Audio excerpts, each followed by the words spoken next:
राम नाम का मूल पिताजी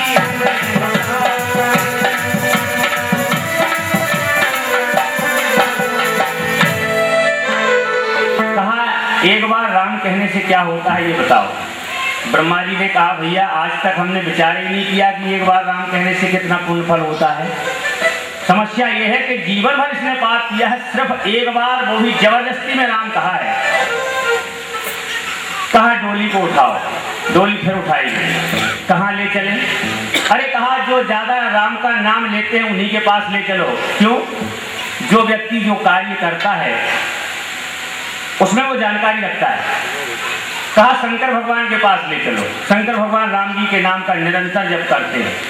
स्वयं शंकर भगवान कहते हैं ना, भगवान शंकर का कहना है बोले उमा कहा हूँ मैं अनुभव अपना, उमा कहो मैं अनुभव अपना, उमा कहा हूँ मैं अनुभव अपना, उमा कहो मैं अनुभव अपना। सतो हरि भजन जगत सब सपना, सते हरि भजन सपना। कहा यमराज ने कहा शंकर भगवान के पास डोली ले चलो। आए शिवलोक में शंकर भगवान से भी वही सवाल कर दिया यमराज ने। कहा महाराज एक बार राम कहने का पुण्य फल बताओ क्या होता है। शंकर भगवान ने कहा भैया भगवान राम का नाम तो मैं लेता हूँ, लेकिन मैंने ये विचार ही नहीं किया कि एक बार राम कहने से कितना पुण्य फल होता होगा। यमराज ने कहा जब आप नहीं जानेंगे तो फिर कौन बताएगा। शंकर भगवान ने कहा मैं इतना जानता हूँ कि जो भगवान का नाम लेता है, राम का नाम लेता है, उसे लाभ बहुत होता है। अरे कहा तो लाभ कितना होता है ये तो बताओ। कहा राम जी का जो नाम लेता है तो हमने ये सुना है, बोले सो जाने जही दे जनाई, जाने तुम्हें तुम्हें हो जाई। जो राम जी के नाम के प्रभाव को जान लेता है वो परमात्मा का हो जाता है, फिर बता नहीं सकता कि इसका प्रभाव क्या है।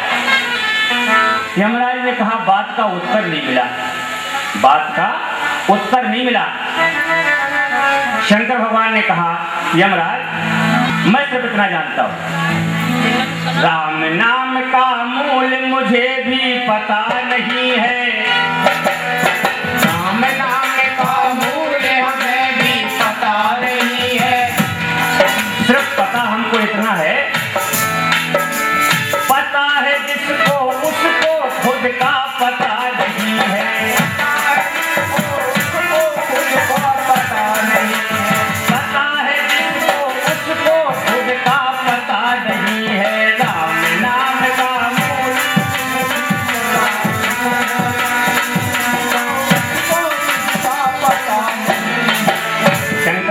कहा राम नाम का मूल मुझे भी पता नहीं है, लेकिन इतना जरूर है पता है जिसको, पता है जिसको उसको खुद का पता नहीं है। जो भगवान राम को जान लेता है वो खुद को भूल जाता है, परमात्मा का हो जाता है। कहा डोली को उठाओ, अभी फैसला नहीं हुआ। कहा क्या करें? कहा डोली उधर ले चलो, जिनका नाम है वही बताएंगे कि एक बार आपका नाम लेने से कितना लाभ होता है। बैकुंठ धाम ले चलो। डोली उठाई गई, रास्ते में चले आ रहे थे। अब जो वो लम्बरदार जी जिम्मेदारी जो डोली में बैठे हुए थे विचार करने लगे, मैंने अंतिम समय पर संत के कहने से जबरदस्ती में धोखे से एक बार राम कह दिया। तो जब धोखे से एक बार राम कहने से इतना बड़ा झंझट बन गया, यमराज परेशान है, मुझे को लिए लिए घूमते फिर रहे हैं, जबकि धोखे से कहा है। अगर मैंने जीवन में प्रसन्नता से राम राम कहा तो क्या हो सकता था, ये आप लोग भी सोचो कि जब धोखे से इतनी बड़ी झंझट बन गई और जब हम आप प्रसन्नता से राम राम कहेंगे तो कोई परेशानी नहीं आने वाली। डोली बैकुंठ धाम में पहुंची, परमपिता परमात्मा के सामने हाथ जोड़ करके यमराज खड़े हैं। कहा प्रभु इस जीवात्मा ने जीवन में पाप किया, मरते समय धोखे से मात्र एक बार राम कह दिया है, आपका नाम लिया है, बताइए इसका पुण्य फल क्या होता है। भगवान विष्णु हंसने लगे, मुस्कुराए। नहीं जानते हो यमराज एक बार राम कहने से क्या होता है? कहा प्रभु हम नहीं जानते। कहा हम बताते हैं, सुनो। भगवान जैसे ही मुस्कुराए, जहां पर डोली रखी थी थोड़ा इशारा कर दिया। इशारा करते ही डोली में बैठे हुए वह लम्बरदार जी उठ करके चल दिए। आए, यहां वहां नजर दौड़ाई, सब लोग अपने अपने आसन सिंहासन पर बैठे हुए हैं। मेरे बैठने के लिए कोई जगह नहीं है। क्यों? गांव के भले आदमी थे, जगह दिखाई नहीं दी। लम्बादार जी आए, जहां पर भगवान बैठे हुए थे, भगवान के सिंहासन पर थोड़ी सी जगह खाली थी। सीधे लम्बादार जी आए और आकर के भगवान के बगल पर बैठ गए। जब भगवान के बाजू में बैठ गए, भगवान मुस्कुराने लगे। यमराज को बड़ा गुस्सा आया। यमराज ने कहा कितना मूर्ख है, अरे हमारे जैसे यमराज की ताकत नहीं है कि भगवान के हम बगल पर बैठ जाएं, इसे इतना भी ज्ञान नहीं है। लेकिन गुस्सा आया, कह नहीं पाए, विचार करने लगे, कोई बात नहीं है, अभी फैसला होगा। और जब फैसला होकर के मैं इसको रिमांड पे ले जाऊंगा अपने यमलोक में, वहां पर इसको शिक्षा दूंगा कि कैसे बैठा जाता है, इसको ज्ञान नहीं। भगवान विष्णु अंतर्यामी जान गए। कहा यमराज क्या सोच रहे हो?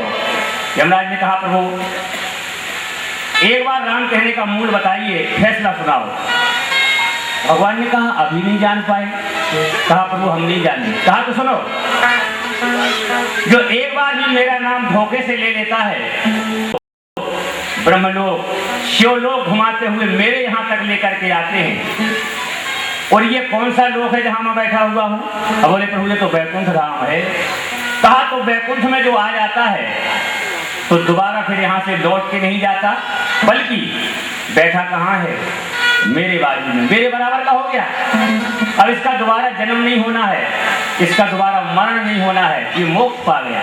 शंभुगन करहि श्रृंगारा, शिवहि शंभुगन करहि श्रृंगारा, जटा मुकुट यही मोर समारा, जटा मुकुट यही मोर समारा, शिवहि शंभुगन करहि श्रृंगारा।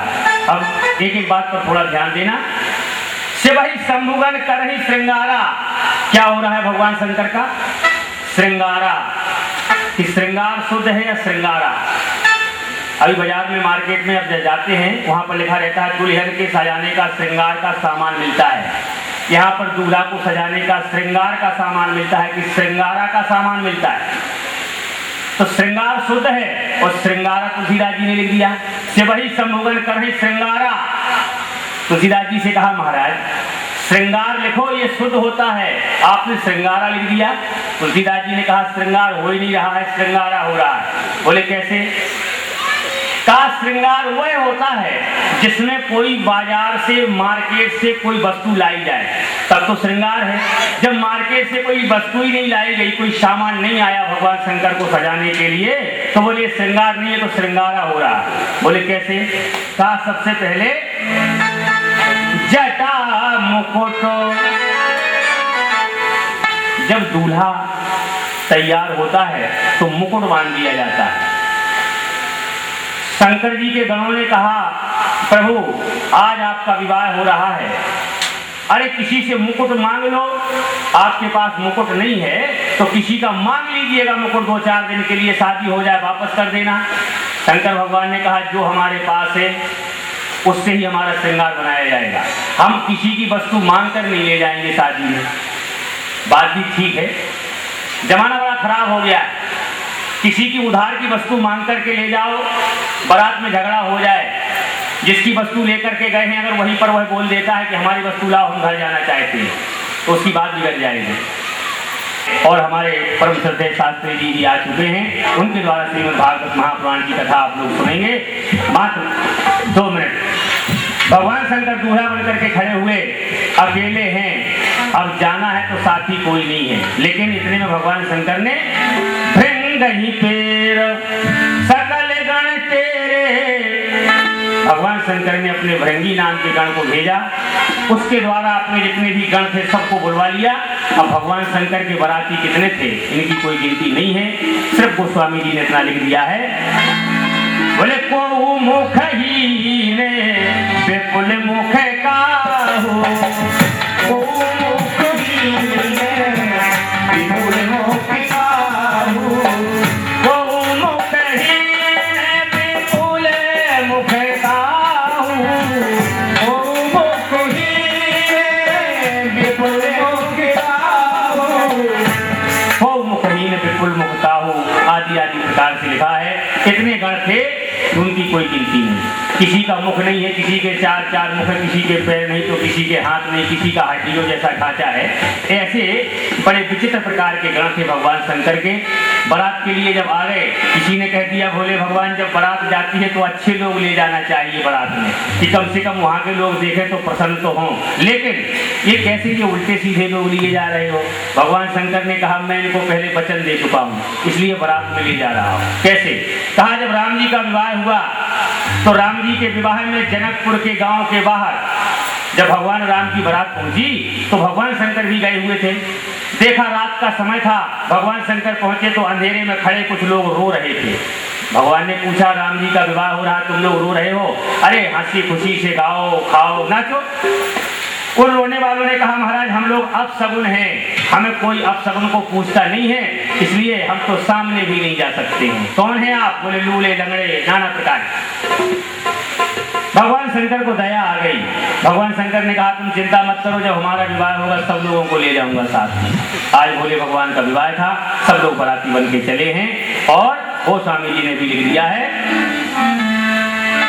जस दूल्हा तस बनी बराता, जस दूल्हा तस बनी बराता, जस दूल्हा तस बनी बराता, जस दूल्हा तस बनी बराता, कौतुक गीत होली मग जाता, कौतुक गीत होली मग जाता। नाना प्रकार के कौतुक करते हुए नाचती गाती बाराती चले जा रहे हैं। हम अपनी वाणी को विराम देते हैं। प्रेम से बोले शंकर भगवान की जय, गणेश भगवान की जय, हनुमान जी महाराज की जय, रामकृष्ण भगवान की जय। जय जय सीताराम। श्री राधे राधे, जय राधे राधे, श्री राधे राधे, जय राधे राधे, श्री राधे राधे, जय राधे राधे, श्री राधे राधे, जय राधे राधे, श्री राधे राधे, जय राधे राधे, श्री राधे राधे, जय राधे राधे। किशोरी अपने अमर प्रेम की एक झलक दिखला दो, बिहारी जी से मेरे मिलन की दो बातें करवा दो।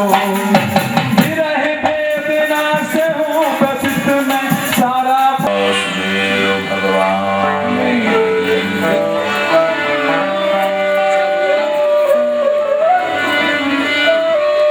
बोले हनुमान जी महाराज की, गिरिराज भगवान की।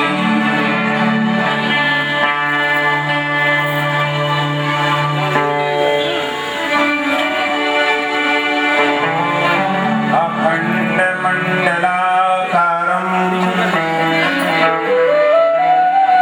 व्याप्तमेन चराचरं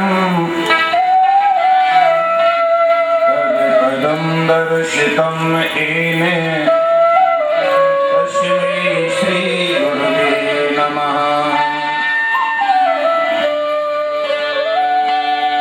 नारायणं नमस्कृत्य नरं चैव नरोत्तमं